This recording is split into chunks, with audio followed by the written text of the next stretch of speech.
Welcome to this Prepare for IELTS video in which we're going through a model answer to an IELTS Writing Task 2 question on the economy. This is an advantages plus disadvantages plus opinion question, so quite an unusual question type. Let's have a look at it. The number of large multinational companies and corporations has grown significantly. Some say that these large organizations now dominate the world.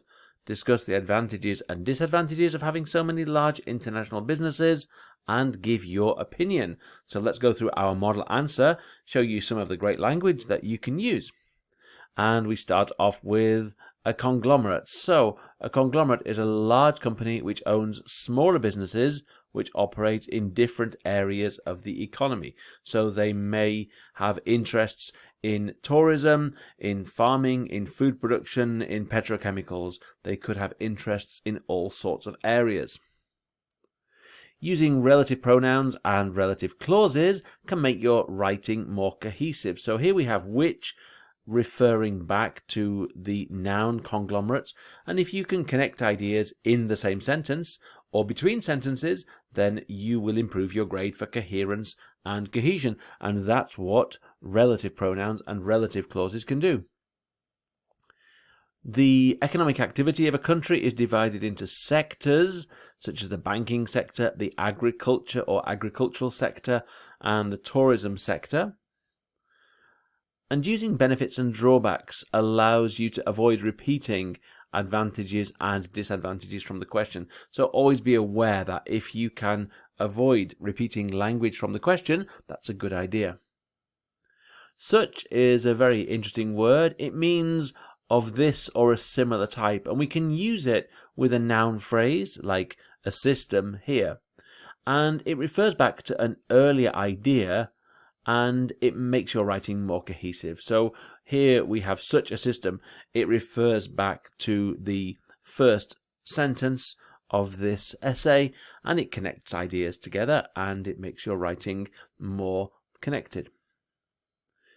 Detrimental means causing harm or damage or having a negative consequence, so a very useful word that we often need.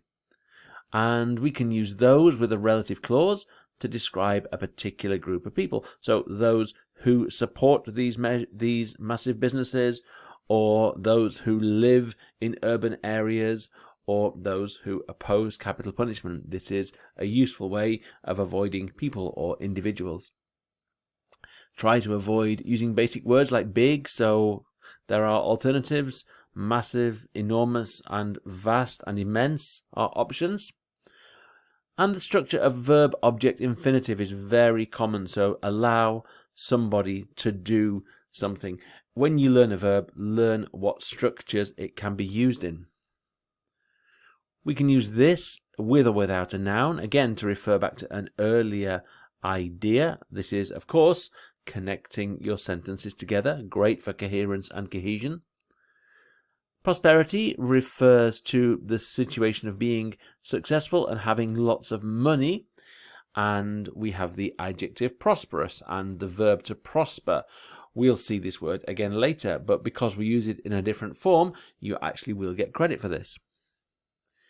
If you are engaged in an activity, you do it or are involved in it or take part in it. Mass production describes the process of making lots of goods cheaply in a factory using machines. And to manufacture, again, means to make lots of goods, usually in a factory using machines. So these concepts often go together.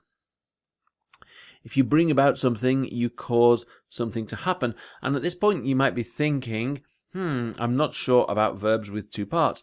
Are they not a bit informal? And the answer is some are, but there are certain verbs that it's perfectly acceptable to use in academic writing, and to bring about, such as to bring about change, is one of those.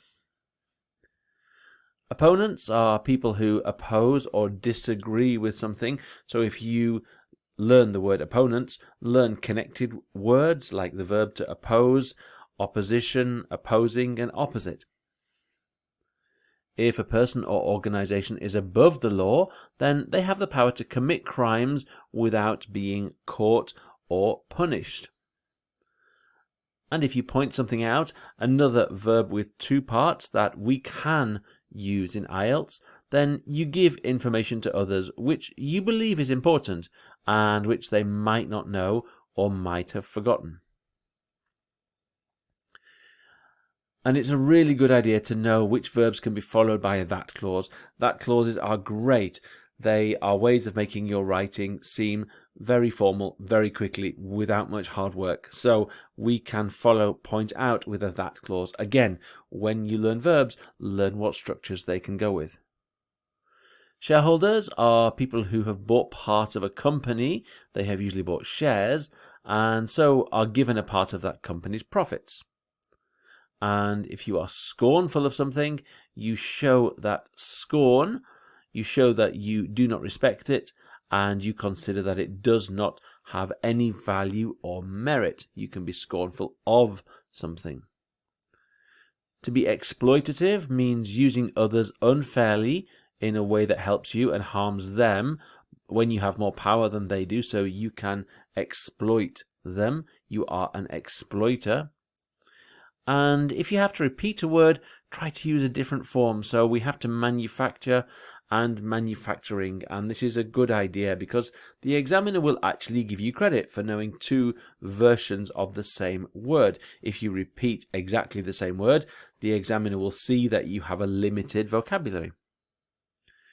Immense can mean a lot of or a huge amount of.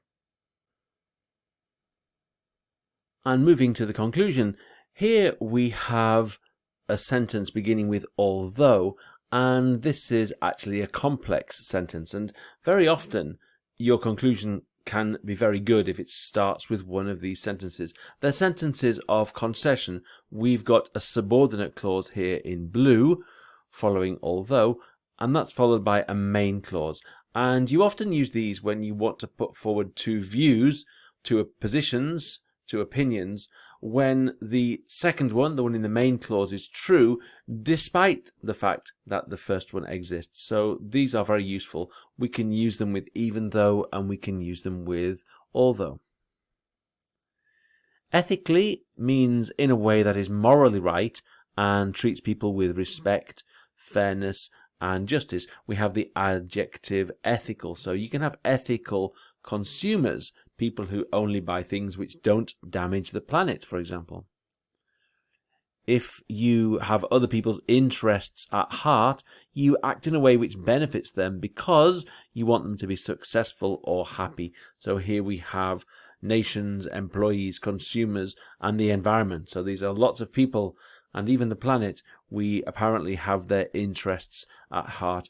This is a tiny bit of an idiomatic phrase, to have somebody's interests at heart, but it's certainly not very informal. You certainly can use it in IELTS. If something is widespread, it occurs often and in many or most places. And to prosper, we've already had prosperous. To prosper means to become successful or to become rich or powerful, so a useful verb to know. If your success comes at the expense of others, then they are negatively affected by it. So after to come at the expense of, we usually have a person. So your success may come at the expense of consumers or governments or possibly the environment. If a government passes legislation, it brings in new laws through Parliament. So a really useful phrase because you often want to discuss the possibility of governments bringing in new laws.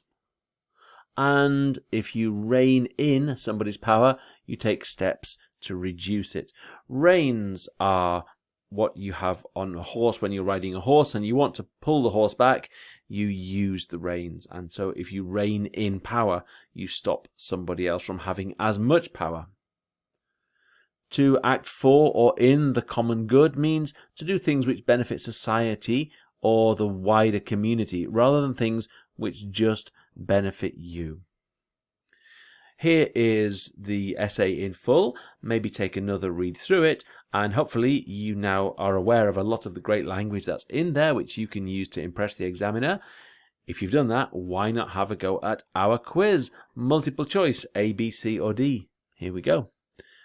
What do we call people who have bought part of a company and so are given a part of that company's profits? What do we call these people? They are, of course, shareholders. Next question. Globalization often allows rich people to something, while poor people struggle even more than before. It allows rich people to prosper. The next question. Although the economy is doing quite badly overall, there has been growth in the tourism. This is a word we need for part of an economy and the tourism sector. And a large company which owns smaller businesses which operate in different areas of the economy can be called a conglomerate. So this is a conglomerate. Next question. I believe that globalization has actually been something in many ways. Most people have poorer lives because of it. So we need a word meaning bad. And that word is detrimental. So it has been detrimental in many ways. And the company's something, cars and other vehicles at their massive factories. Well, we really want to say that they make them, but what is a better word to use there? We obviously need the verb, and the verb that we need is manufacture. So companies manufacture. We hope that you found that useful, beneficial, and not detrimental.